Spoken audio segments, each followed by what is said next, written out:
Maaari na makapagtrabaho ang mga senior citizen at PWD sa mga malls at mga establishmento sa Batangas City.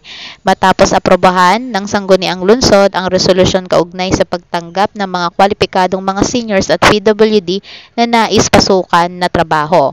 Ayon kay Konsehal Nelson D. Macuha, Chairman ng Committee of Senior Citizen at PWDs, ibabase sa bawat kakayahan ng mga nakakatanda at mga PWDs ang mga trabahong iaatas sa kanila. Anya, maraming pangunahing mamamayan ang kwalipikado pa din tulad ng pagiging crator, parking teller at iba pang simpleng trabaho.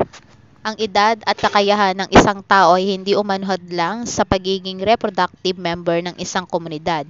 Samantala, nakatakdang pirmahan ng punong ekotibo ang resolusyon para sa agarang pagpapatupad nito.